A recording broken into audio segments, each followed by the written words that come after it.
¿De qué te arrepentirías si mañana te fueras?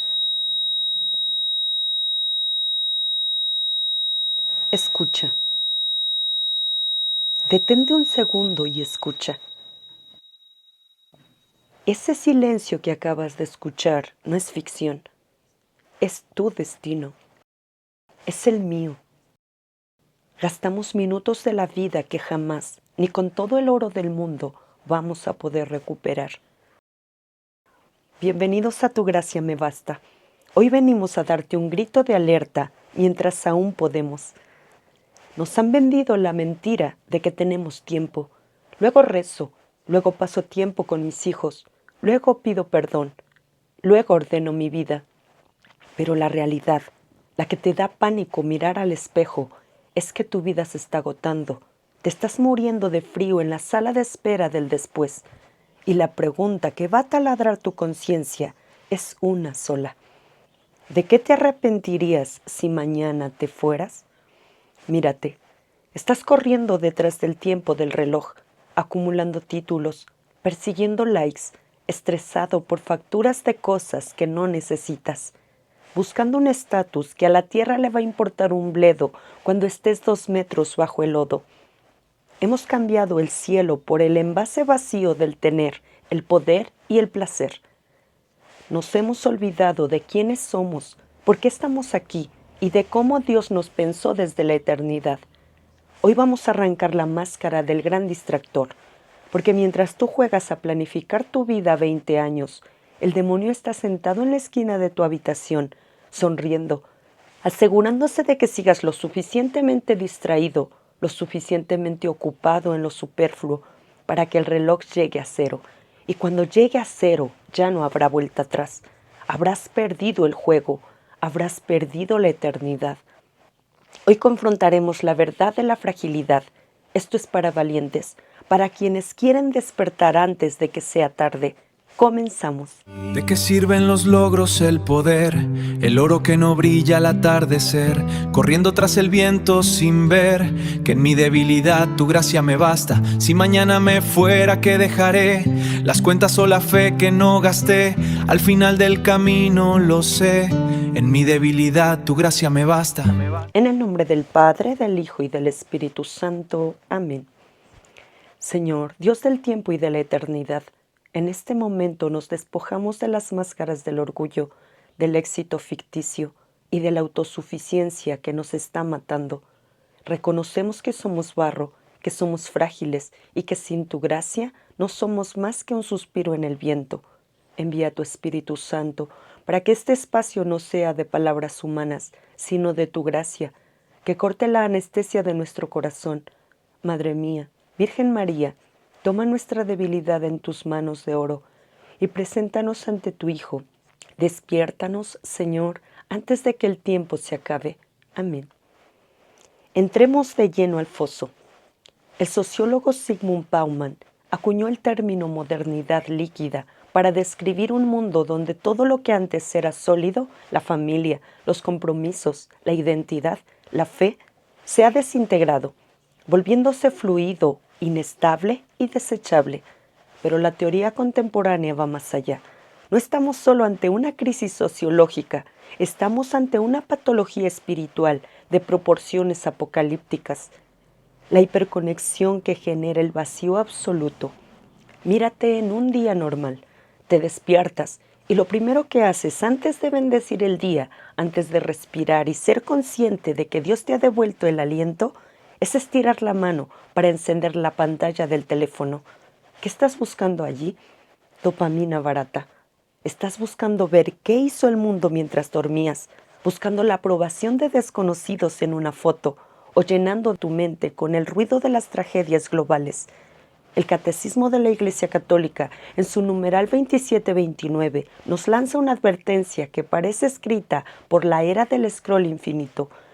La dificultad habitual de la oración es la distracción. Descubrir la distracción es ya correr tras ella.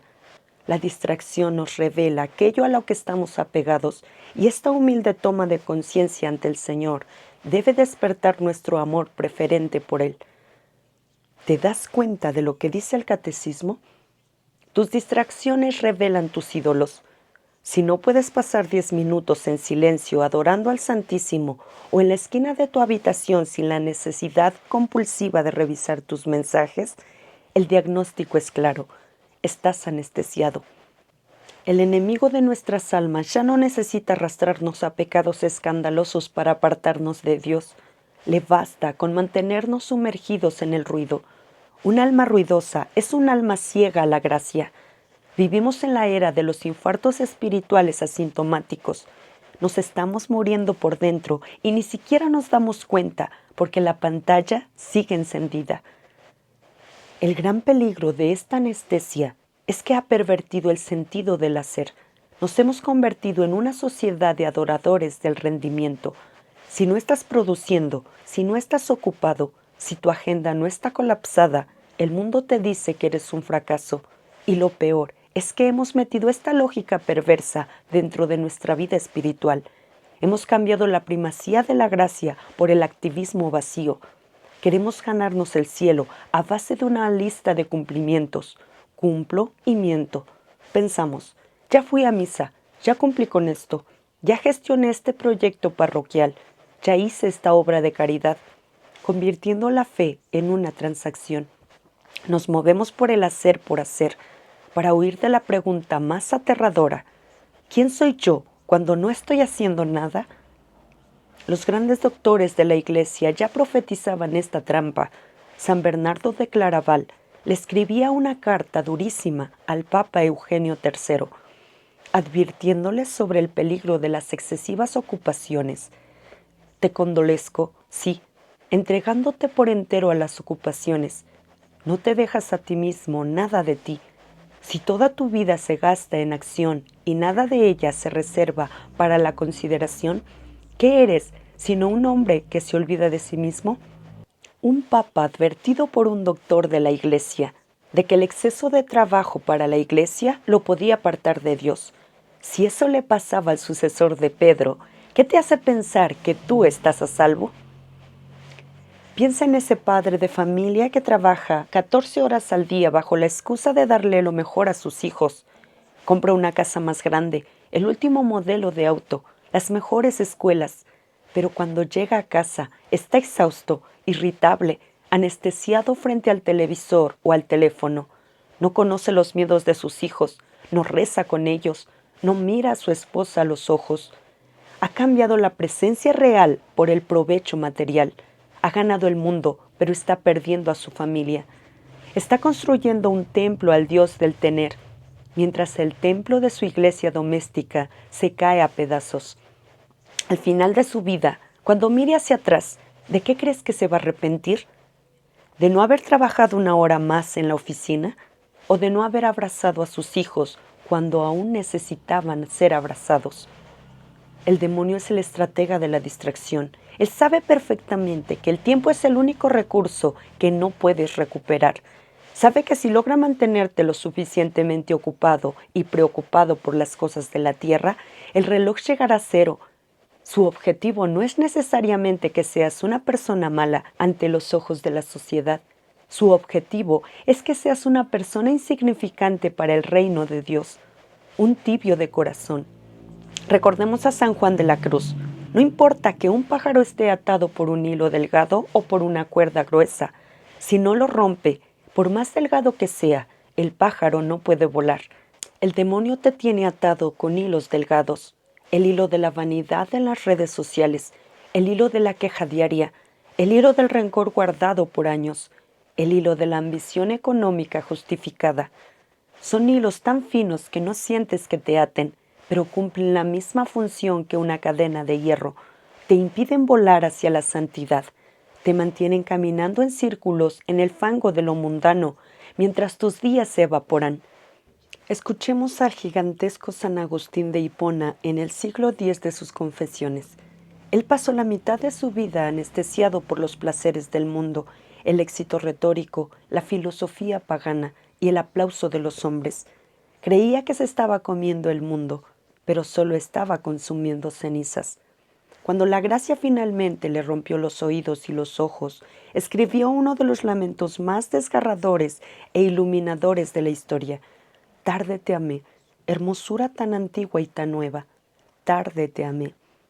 Y ves que tú estabas dentro de mí y yo fuera, y por fuera te buscaba, y deforme como era, me lanzaba sobre estas cosas hermosas que tú creaste. Tú estabas conmigo, mas yo no estaba contigo. Reteníanme lejos de ti aquellas cosas que si no estuviesen en ti, no serían. Tú estabas conmigo, mas yo no estaba contigo. Esa es la definición exacta de la anestesia del siglo XXI. Dios está tocando a la puerta de tu corazón en este segundo, en el presente, pero tú estás fuera. Estás en la próxima notificación, en la próxima compra, en la próxima meta profesional, en el próximo viaje. Estás en cualquier lugar, menos donde Dios te puede encontrar. El gran distractor se está saliendo con la suya en tu vida si sigues postergando la eternidad. Despierta. Tu vida no se va a agotar mañana, se está agotando ahora mismo, en este minuto que ya se fue y no volverá. Ya expusimos la anestesia en la que vivimos. Ahora tenemos que entender qué es lo que esa anestesia nos está haciendo olvidar. Vamos a responder la pregunta que el ser humano moderno evita a toda costa porque le da pánico la respuesta. ¿Quiénes somos? El mundo te ha dicho que eres lo que produces. Te ha dicho que eres tu tarjeta de presentación, tu árbol genealógico, tus traumas psicológicos o el saldo en una cuenta de cheques. Te ha hecho creer que eres un accidente biológico que debe autoinventarse para tener valor. Pero la doctrina católica derriba esa mentira con una contundencia implacable. Tú no eres un accidente. Antes de que el tiempo fuera tiempo, antes de que las galaxias se encendieran, Dios ya te conocía. El Catecismo de la Iglesia Católica, en su numeral 356, nos entrega una definición de nuestra identidad que debería hacernos llorar de gratitud y de temor reverente. De todas las criaturas visibles, solo el hombre es capaz de conocer y amar a su Creador. Es la única criatura en la tierra a la que Dios ha amado por sí misma. Solo Él está llamado a participar por el conocimiento y el amor en la vida de Dios. Para este fin fue creado, y esta es la razón fundamental de su dignidad. Escucha esto con el alma. Fuiste amado por ti mismo. Dios no te creó en masa, no te fabricó en una línea de producción. San Juan Pablo II, en su monumental Teología del Cuerpo, revolucionó la antropología contemporánea al explicar que el cuerpo humano, y por ende toda nuestra existencia, tiene un significado esponsal. Fuimos hechos para ser un don visible del amor invisible de Dios. Como bien insistía el Papa Benedicto XVI, cada uno de nosotros es el fruto de un pensamiento divino. No eres un número en el engranaje del universo. Dios pensó en tu sensibilidad, en la forma en que tus ojos se iluminan, en esa sonrisa que te caracteriza, en tu capacidad creativa y esos gustos tan extraños que tienes. Y decidió que el universo necesitaba que tú existieras. Si tú no despliegas el diseño exacto que Dios pensó para ti, habrá una melodía en la creación que se quedará sin sonar por toda la eternidad. Tu identidad es filial, eres hijo de un rey, todo lo demás es paja que el viento se va a llevar. Pero, ¿qué hemos hecho con ese diseño divino? Hemos dejado que el mundo agarre el lienzo perfecto que Dios pintó y lo despedace para construir un monstruo, el Frankenstein de la modernidad. Hemos cambiado el ser por la trinidad corrupta de este mundo, el tener, el poder y el placer. Un filósofo hablaba de cómo el ser humano contemporáneo sufre de un vacío existencial que intenta llenar devorando cosas de manera neurótica. El mundo te agarra desde pequeño y te programa, te dice, si tienes esto, valdrás. Si ejerces control sobre los demás, serás respetado. Si experimentas dopamina inmediata a través del placer, serás feliz. Y así empezamos a construir nuestra identidad con pedazos de cadáveres mundanos. Un pedazo de estatus profesional para la cabeza, un auto lujoso para los pies, la aprobación y los likes de las redes sociales para el corazón. El resultado es un monstruo deforme que camina por la vida fingiendo estar vivo, pero que por dentro está seco. Santo Tomás de Aquino, el doctor angélico, explicaba en la Suma Teológica que el hombre busca instintivamente la bienaventuranza, la felicidad suprema, pero comete el error trágico de buscarla en 4 cosas falsas: las riquezas, los honores, la fama y el poder. Santo Tomás demuestra con lógica aristotélica y teológica que ninguna de estas cosas puede aquietar el corazón humano, porque todas ellas son finitas, mutables y pueden ser arrebatadas en un segundo, mientras que el alma humana tiene una sed que solo el infinito puede saciar. Miremos la trampa del éxito moderno. Piensa en la obsesión por el estatus y el poder del control de la agenda.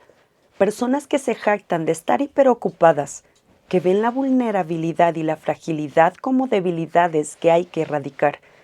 Tipos que en las reuniones de negocios humillan a sus subordinados para reafirmar su autoridad, que compran ropa de diseñador no por estética, sino para marcar distancia social.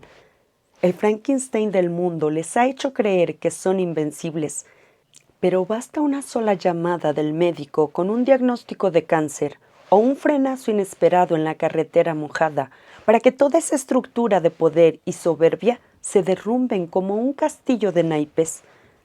En un segundo, el Frankenstein se desintegra y queda un alma desnuda y temblorosa que no sabe quién es, porque pasó toda su vida vistiendo un disfraz. El drama teológico de nuestro tiempo es que odiamos la forma en que Dios nos pensó. Dios nos pensó libres, nos pensó frágiles, y el hombre moderno odia la fragilidad. Queremos ser dioses sin Dios. La existencia es un escenario donde se juega una batalla colosal entre nuestra pequeña libertad y la libertad infinita de Dios. Dios nos pensó tan libres que corrió el riesgo más grande del universo, el riesgo de que le dijéramos que no. Dios no quería robots programados para obedecerle en un paraíso artificial. Quería interlocutores válidos, seres capaces de mirarle a los ojos y elegir amarle. Y el amor solo es real si existe la posibilidad de rechazarlo. ¿Y por qué nos hizo de barro? ¿Por qué nos hizo frágiles? San Pablo lo entendió de tal manera que nos dejó esa autorrevelación en la segunda carta a los Corintios, capítulo 4, versículo 7. Llevamos este tesoro en vasijas de barro para que se vea que una fuerza tan extraordinaria es de Dios y no proviene de nosotros.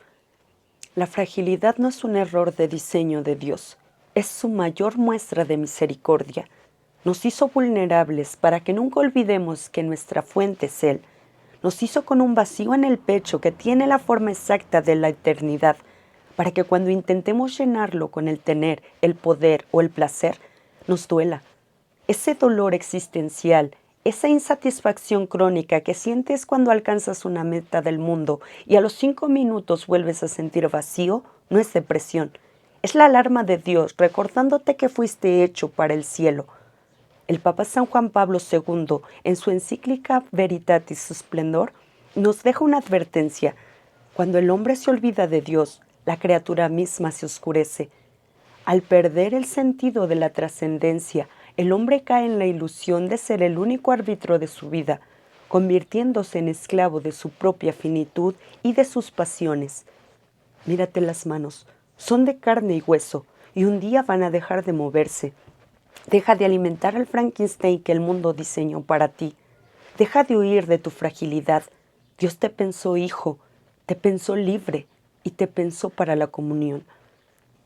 Ahora vamos a entrar al laboratorio del enemigo para destapar su estrategia más letal y silenciosa, la trampa del mañana. Hay una antigua fábula teológica que cuenta que 3 demonios primerizos se graduaban en el infierno y le presentaban sus planes a Satanás para condenar a los hombres. El primero dijo: «Iré a la tierra y les diré que Dios no existe». Satanás negó con la cabeza y dijo: «No bastará. El corazón del hombre busca instintivamente a su Creador y la belleza de la creación los hará dudar de tu mentira». El segundo demonio dijo: «Iré y les diré que el diablo es un mito, que el pecado no tiene consecuencias». Satanás volvió a negar: «Tampoco funcionará. La conciencia del hombre es un juez implacable que les recuerda que sus actos dejan huella. Entonces, el tercer demonio, el más astuto, sonrió y dijo: Yo iré a la tierra y les diré que Dios existe, que el pecado es real y que el infierno es terrible, pero les diré que no se preocupen, que tienen tiempo. Les diré que cambien mañana. Satanás aplaudió de pie y exclamó: Ve, con esa mentira vas a poblar el abismo. Esa mentira la estás viviendo tú hoy. El demonio no te pide que odies a Dios, solo te pide que le reces mañana. No te pide que destruyas a tu familia, solo te pide que pases tiempo con ellos el próximo fin de semana, cuando termines ese proyecto de la oficina. El Catecismo de la Iglesia Católica, en su sección sobre las tentaciones contra la oración, en el numeral 27-28, denuncia precisamente esta negligencia espiritual. La tentación más sutil es la falta de fe. No se manifiesta tanto en una incredulidad declarada, cuanto en una preferencia de hecho por otras cosas. La procrastinación no es un problema de gestión del tiempo o de productividad. Es una apostasía silenciosa. Cada vez que dices luego buscaré los sacramentos, luego pediré perdón, estás asumiendo con soberbia que el mañana te pertenece, robándole el control del tiempo a la providencia divina. Estás jugando a la ruleta rusa con tu eternidad. Para romper este hechizo del mañana, la Iglesia Católica tiene un antídoto milenario que la cultura moderna ha intentado censurar de los hospitales, de las escuelas y de las iglesias. El memento mori. Recuerda que vas a morir. Hoy en día, la muerte se esconde, se maquilla a los cadáveres, se idealiza el envejecimiento con cirugías, se evita hablar del fin, porque el Frankenstein del mundo no sabe qué hacer ante la finitud. Pero el realismo católico es radical. En el miércoles de ceniza, la Iglesia te marca la frente y te dice en la cara: recuerda que eres polvo y al polvo volverás. No lo hace para deprimirte, sino para liberarte. El gran teólogo contemporáneo Karl Rahner, en su obra teológica sobre la muerte, explicaba que la muerte no es simplemente el fin biológico, sino el acto supremo en el que el ser humano condensa toda su existencia. Rahner decía que la muerte es el sello definitivo de nuestra libertad. Mientras estamos vivos, nuestra libertad está dispersa en 1000 decisiones, pero en el momento de la muerte, la historia del alma se cierra, y lo que elegiste ser durante tu vida, eso serás por toda la eternidad. Si pasas toda tu vida eligiendo el tener, el poder y el placer, la muerte congelará ese estado de egoísmo y te presentará desnudamente ante el Creador, con las manos llenas de cenizas. Imagina que te entregan un boleto de avión para un viaje sin retorno, que saldrá mañana a las 6 de la mañana, pero no te dicen el destino. ¿Qué harías hoy? ¿Pasarías el día limpiando el coche, discutiendo por un hilo del Twitter o revisando las métricas de tu negocio? Claro que no. Correrías a abrazar a tus padres, a besar a tus hijos, a pedirle perdón a tu cónyuge y a buscar un confesor para limpiar tu alma antes de abordar. Sabrías con absoluta claridad qué es lo que realmente importa. Pues déjame decirte algo. Ese boleto ya tiene tu nombre impreso, la fecha está fijada y el vuelo puede salir esta misma noche mientras duermes. Vivir con el memento mori en el corazón reordena instantáneamente tus prioridades, destruye la vanidad, apaga el orgullo y le quita el poder a las ofensas que te hicieron hoy. ¿Qué importa el insulto que te hicieron en la oficina si sabes que ambos van a rendir cuentas ante Dios más pronto de lo que creen? Déjame hablarte a ti, sí, a ti que estás escuchando esto y que en este preciso instante tienes un nombre y un apellido para ese pecado que vienes arrastrando desde hace meses, tal vez años, esa doble vida, esa adicción digital oculta, ese rencor podrido contra un familiar, esa relación afectiva que sabes perfectamente que te está apartando de la gracia, o ese negocio deshonesto que maquillas como astucia. Tú sabes qué es, y el gran distractor te ha vendido la mentira más brillante y letal de todas. Te ha convencido de que cambiar eso no es urgente, Te dices a ti mismo, bueno, soy joven, Dios es misericordioso, ya pediré perdón después. Ahora mismo tengo demasiado estrés en el trabajo. Cuando las cosas se calmen, me ordeno. Has convertido la misericordia de Dios en un escudo para seguir escupiéndole a la cara. San Agustín, que entendía esta guerra interior como nadie, redactó esta misma miseria de la condición humana en sus confesiones, recordando lo que él mismo se decía antes de su conversión. Dame, Señor, castidad y continencia, pero todavía no, porque temía que me oyeras demasiado pronto y demasiado pronto me sanaras de la enfermedad de la concupiscencia, la cual prefería saciar antes que extinguir. Hacemos exactamente lo mismo. Queremos curarnos, pero no hoy. El problema es que mientras jugamos a la ruleta rusa con la eternidad, el tiempo se está agotando. Cada vez que consentimos ese pecado pensando que luego lo dejo, el corazón se va calcificando. Lo que hoy es una debilidad, mañana se vuelve un hábito y pasado mañana es una segunda naturaleza que ya no podemos controlar. Estamos comprando un boleto para una muerte repentina en estado de desgracia. Nadie en el infierno planeaba ir al infierno.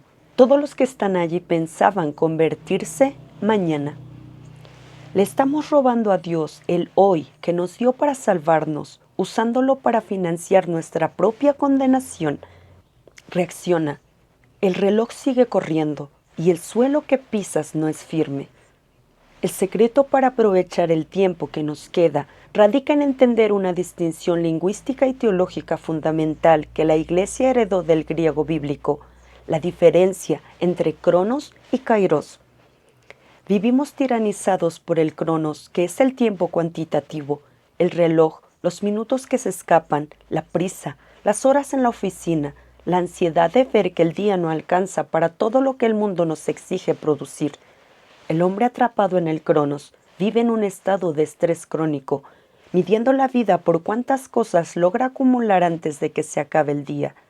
Pero Jesucristo vino a romper el cronos e instaurar el kairos, tiempo cualitativo.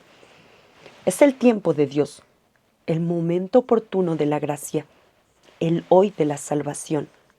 Cuando Jesús inicia su ministerio en el Evangelio de Marcos capítulo 1 versículo 15, sus primeras palabras son: el tiempo se ha cumplido y el reino de Dios está cerca. La teología espiritual contemporánea nos enseña que santificarse no es hacer cosas extraordinarias en el cronos, sino transformar nuestro cronos en kairos. ¿Cómo se hace esto en la práctica? Con la atención plena del alma en el presente. Cuando estás cenando con tu familia y dejas el teléfono en la otra habitación para escucharlos con el corazón, estás transformando el cronos en kairos. Cuando estás sufriendo una enfermedad o una traición y en lugar de quejarte, doblar las rodillas y dices: Señor, no entiendo esto, pero te lo ofrezco por la conversión de los pecadores, estás divinizando ese minuto. Has convertido un desecho del tiempo del mundo en oro eterno. Como bien enseñaba San Juan de la Cruz, al atardecer de la vida serás examinado en el amor. Dios no te va a pedir tu agenda de rendimiento, te va a preguntar cuánta densidad de amor le pusiste a los momentos que te regaló. Deja de jugar el juego del gran distractor. Deja de regalarle tus mañanas al enemigo y tus noches al cansancio. El reloj sigue su marcha y la pregunta original sigue latiendo en el aire. Si esta noche fuera tu última noche, ¿qué de todo lo que hiciste hoy tendría valor en el cielo? Bien, ya descubrimos cómo el enemigo nos roba el tiempo usando el espejismo del mañana. Ahora tenemos que entender por qué caemos tan fácilmente en su trampa.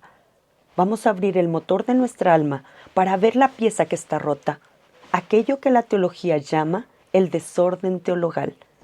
Dios diseñó la arquitectura espiritual del ser humano para que funcionara a través de tres motores divinos, las virtudes teologales. Fuimos hechos para poner nuestra fe en la soberanía de Dios, nuestra esperanza en la vida eterna y nuestro amor en el Creador y en el prójimo. Ese es el orden de diseño original, pero el Frankenstein del mundo ha ido invirtiendo por completo esta pirámide sagrada. ¿Qué es lo que hacemos en la vida diaria? Realizamos una apostasía de las virtudes sin darnos cuenta. Quitamos la fe de Dios y la ponemos en la estructura del mundo, en los algoritmos, en el mercado financiero, en los contratos y en nuestras propias capacidades humanas. Quitamos la esperanza del cielo y la volcamos con una ansiedad neurótica en el dinero, la jubilación, en el estatus y en acumular bienes materiales que calmen nuestro pánico a la escasez. Y pervertimos el amor, vaciándolo de su sentido de entrega sacrificial para convertirlo en una búsqueda egoísta de dopamina inmediata, comodidad y placer personal. El Catecismo de la Iglesia Católica en su numeral 2113 nos lanza una advertencia aterradora sobre esta distorsión. La idolatría no se refiere solo a los cultos falsos del paganismo, sigue siendo una tentación constante para la fe. Consiste en divinizar lo que no es Dios. Hay idolatría desde el momento en que el hombre honra y reverencia a una criatura en lugar de a Dios. Ya se trate de dioses o de demonios, de poder, placer, de raza, de los antepasados, del Estado, del dinero. Escucha bien, cada vez que buscas tu seguridad o tu valor en algo que se puede comprar con una tarjeta de crédito, estás cometiendo idolatría. Has cambiado al Dios vivo por el becerro de oro del tener, el poder y el placer. Esta inversión teologal se manifiesta perfectamente en lo que el Papa Francisco denuncia en su exhortación apostólica Evangelii Gaudium, como una de las grandes crisis de nuestro tiempo. Él acuñó una premisa teológica y existencial profunda. El tiempo es superior al espacio. ¿Qué significa esto en el día a día? El Papa explica que los ciudadanos de la modernidad líquida vivimos obsesionados por ocupar espacios. Queremos acumular espacios de poder, metros cuadrados de propiedad, títulos en la pared, cuotas de mercado o espacios de visibilidad en las redes sociales. El problema es que los espacios se poseen, se defienden con agresividad y se vuelven una propiedad estática del ego. Al obsesionarnos con el espacio, nos olvidamos de iniciar procesos en el tiempo. El tiempo es el escenario de la libertad, de la maduración de los vínculos, de la conversión del corazón y de la santidad. Cuando una cultura prioriza el espacio sobre el tiempo, engendra lo que se llama la cultura de lo provisional, un activismo de consumo vacío donde nada permanece, donde las personas son usadas como peldaños y los proyectos se abandonan en cuanto dejan de producir placer o estatus. Cambiamos la densidad espiritual por la horizontalidad de la acumulación. Queremos controlar las cosas en lugar de permitir que Dios conduzca nuestra historia. Míralo en la epidemia de la soledad y el divorcio actual. Piensa en esa pareja que comenzó su historia con ideales hermosos, pero que poco a poco se dejó tragar por el desorden teologal del mundo. Pusieron su fe y su esperanza en alcanzar un estándar de vida material. Se obsesionaron por ocupar el espacio de una casa perfecta en la mejor zona, de viajes que lucieran impecables en Instagram y agendas profesionales colosales. Para lograrlo, sacrificaron el tiempo. Ya no hay cenas compartidas sin pantallas, ya no hay oración juntos, ya no hay intimidad espiritual profunda. Se volvieron dos extraños hiperocupados bajo el mismo techo. Pervirtieron el amor convirtiéndolo en un contrato de confort. Te quiero mientras me seas útil y me des placer. Si el proceso se vuelve difícil, te desecho. Ocuparon todos los espacios materiales posibles, pero vaciaron el tiempo de eternidad. Al final del día, están solos en su casa perfecta. Hagamos aquí la radiografía definitiva. Cerremos los ojos y situémonos en la habitación donde se cerrará tu historia terrenal. Estás acostado en una cama, tus pulmones ya no tienen fuerza, tus manos tiemblan y tu reloj biológico está dando sus últimos minutos. Dime una cosa, frente a la inminencia del juicio divino, frente al abismo de la eternidad, ¿te va a importar el modelo de auto que manejabas? ¿Te va a consolar recordar cuántos seguidores tenías? ¿El puesto de director corporativo que tanto defendiste? ¿O las noches de placer egoísta que consumiste destrozando tus valores? No. En ese segundo exacto, todo el tener, el poder y el placer del mundo se revelan como lo que siempre fueron: basura, humo y cenizas. Santo Tomás de Aquino explicaba en la Suma Teológica que el castigo del alma que muere en pecado no es un fuego arbitrario que Dios enciende, sino la consecuencia lógica de haber elegido las cosas pasajeras por encima del bien infinito. En tu lecho de muerte, de lo único que te vas a arrepentir es de haber pisoteado los vínculos sagrados. Te vas a arrepentir de las palabras de amor que no dijiste por culpa de tu orgullo, de las tardes que no pasaste con tus hijos por quedarte trabajando 3 horas más en la oficina para impresionar a un jefe que te va a sustituir dentro de poco tiempo, del perdón que no pediste y de las veces que preferiste tener la razón antes que tener caridad. Te vas a arrepentir de haber dejado la confesión para mañana, mientras tu alma se pudría por dentro. Cambiaste el cielo, cambiaste tu santidad por baratijas que la polilla y el óxido van a devorar. El gran distractor te mantuvo entretenido, coleccionando canicas de plástico mientras te robaba la corona de oro de tu herencia eterna. Mírate el pecho, tu corazón sigue latiendo en este instante. Si estás sintiendo un nudo en la garganta o una punzada de dolor en la conciencia, bendito sea Dios. Significa que la anestesia no ha terminado de matarte. Todavía estás a tiempo de reordenar tus motores teologales.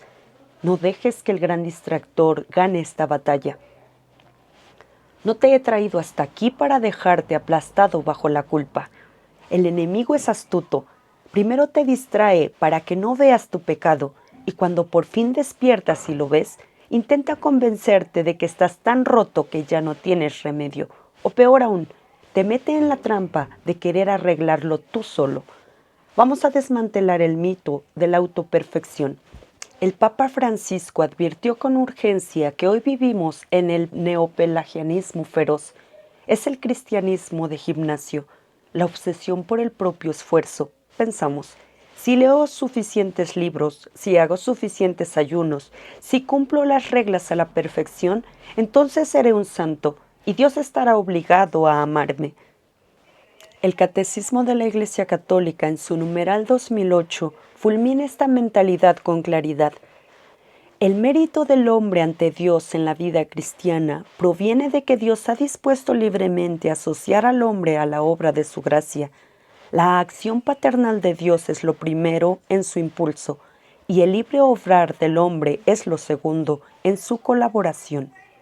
De suerte que los méritos de las buenas obras deben ser atribuidos en primer lugar a la gracia de Dios, y sólo después al fiel. Dios no te ama porque eres bueno porque Dios te ama primero. Cuando intentas construir la santidad desde el pelagianismo, te conviertes en un tirano de ti mismo y de los demás. Te vuelves un juez implacable que vive frustrado por sus propias caídas y amargado porque el resto no cumple con tus estándares. El voluntarismo agota y seca el alma. La gracia descalza y da vida. La santidad no es una olimpiada moral para ver quién es el más fuerte. Es el espacio donde el hombre reconoce su derrota y permite que Dios gane la batalla. Para que la gracia actúe tiene que haber un asalto divino, pero ese asalto solo ocurre cuando el alma depone las armas del orgullo. La gracia no es una energía mágica abstracta que acumulas como gasolina. La gracia es una persona, es el Espíritu Santo habitando en ti, pero el Espíritu Santo es un caballero. No entra donde el ego ocupa todo el espacio. Si tú te crees invencible, si crees que controlas tu vida, tus finanzas y tu moral, Dios se retira respetuosamente y te deja experimentar lo que eres capaz de hacer solo, caer.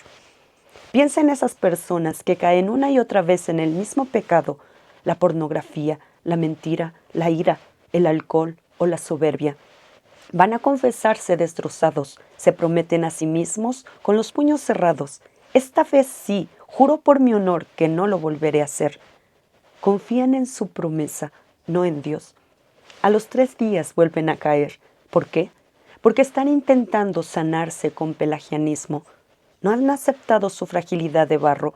El día que esa persona caiga de rodillas llorando y diga, Señor, soy una basura sin ti. Mira este fango. Soy incapaz de salir de aquí por mis propias fuerzas. Me rindo. Tómame tú.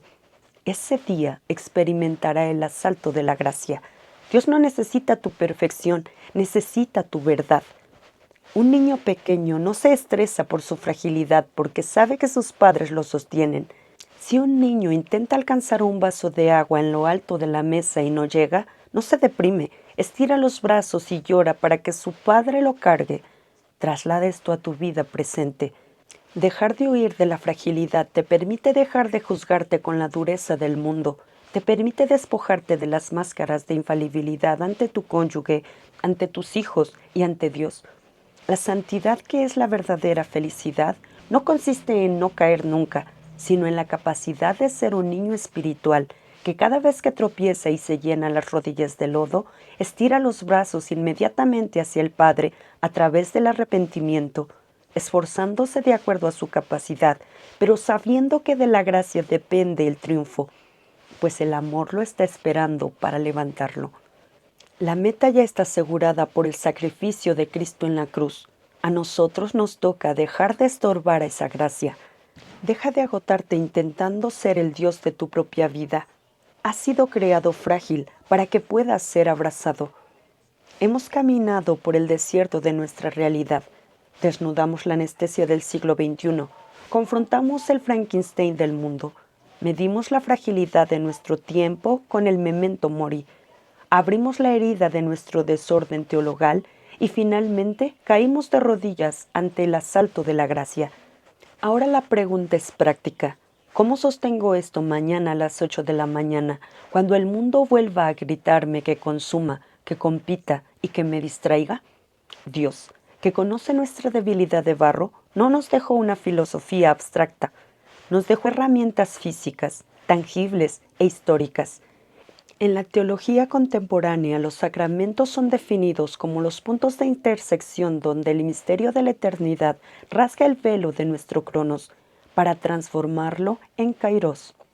El Catecismo de la Iglesia Católica, en su numeral 1127, nos enseña una verdad monumental que destruye todo voluntarismo.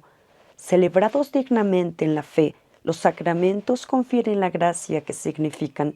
Son eficaces porque en ellos actúa Cristo mismo. Él es quien actúa en sus sacramentos con el fin de comunicar la gracia que significan. Para el caminante que busca el verdadero sentido de la vida en medio del ruido, la Iglesia ofrece dos portales de rescate diario: la reconciliación, el reseteo del alma, por ser el sacramento de la salud mental y espiritual por excelencia. San Juan Pablo II explicaba que la confesión realiza una sanación de la memoria. El enemigo te quiere encadenado al pasado a través de la culpa y el remordimiento. La confesión destruye el derecho legal que el demonio tenía sobre tu tiempo. Y la Eucaristía, la dosis diaria de infinito. Si la confesión te limpia el pasado, la Eucaristía satura tu presente. Al comulgar, no estás haciendo un acto de memoria histórica sobre una cena de hace 2000 años. Estás recibiendo al Dios vivo que sostiene los planetas, metiéndose en tu torrente sanguíneo. Pero Jesús sabía que aun con los sacramentos nuestra soberbia nos haría tropezar, o nuestro miedo nos alejaría del altar. Por eso, en San Juan 19:27, en el momento más dramático de la historia, con sus últimos alientos de vida, miró al discípulo amado, que eres tú y que soy yo, y nos entregó su posesión más sagrada. Ahí tienes a tu madre. En la doctrina católica, la Virgen María es la mediadora de la gracia y la experta en hacernos la vida espiritual realizable.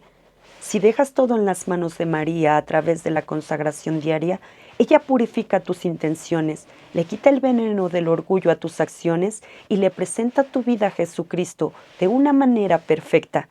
María es el atajo divino. Lo que a ti te costaría años de esfuerzo voluntarista y caídas frustrantes, bajo el manto de María se convierte en un camino de confianza y paz. Mírala en el Evangelio de San Lucas, capítulo 2, versículo 19.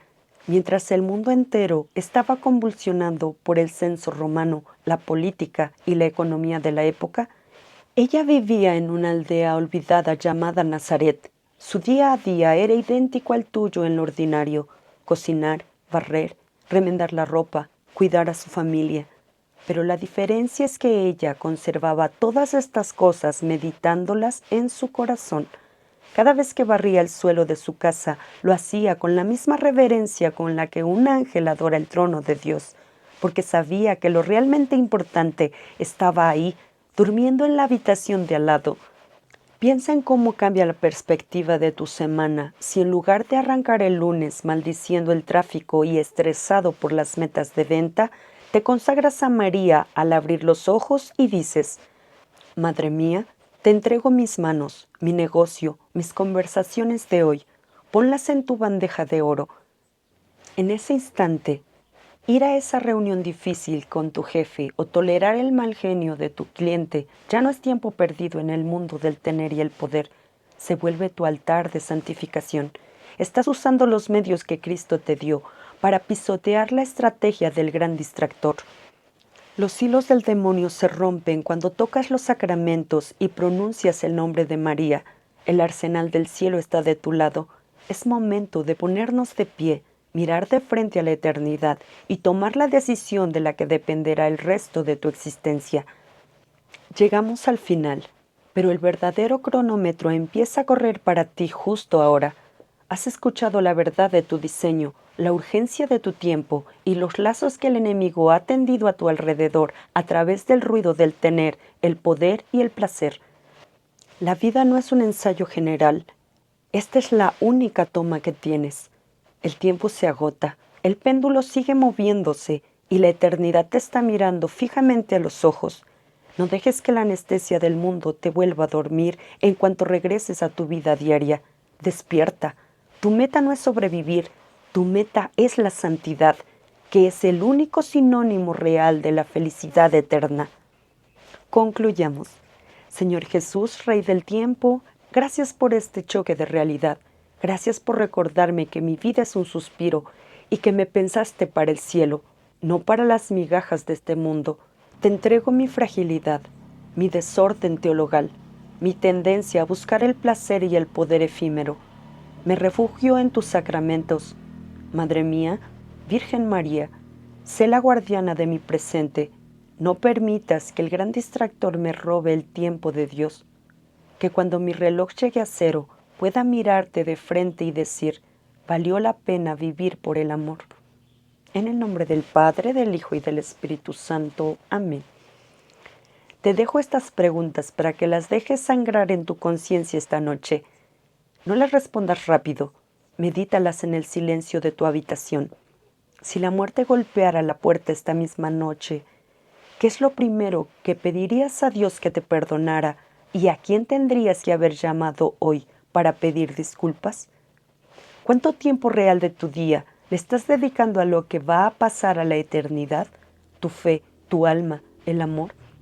¿Y cuánto le estás regalando a los ídolos pasajeros del dinero, las pantallas y el estatus? ¿Estás intentando ser santo con tus propias fuerzas y tu orgullo, o estás frecuentando los sacramentos y dejando que la gracia y las manos de María transformen tu barro? Si el demonio quisiera mantenerte distraído el resto del año para que pierdas tu alma, ¿qué distracción específica de tu vida actual usaría para lograrlo? Mírala, ahí está su trampa. Si este episodio ha sacudido los cimientos de tu comodidad, no te quedes con esa gracia solo para ti. Hay miles de almas allá afuera que siguen durmiendo mientras su tiempo se agota en el vacío. Suscríbete a Tu Gracia Me Basta para no perderte estos espacios de confrontación espiritual. Dale me gusta y déjanos en los comentarios tu respuesta a la pregunta: ¿de qué te arrepentirías si mañana te fueras? Leemos cada palabra. Y lo más importante, comparte este video con la persona que sabes que necesita un despertar urgente en su vida, con tu familia, tus amigos. Conviértete en un canal para que otros salgan de la anestesia. Gracias por habernos acompañado en este momento de combate espiritual. Recuerda tu origen, ordena tu presente y descansa en su amor. Nos vemos en el próximo episodio. Soy Alma y recuerda siempre que al final del día, su gracia nos basta. Corriendo tras el tiempo del reloj, gastando el alma en oro y ambición. Perdí de vista el cielo por mirar al suelo, mas hoy mi corazón entiende, tu gracia me basta.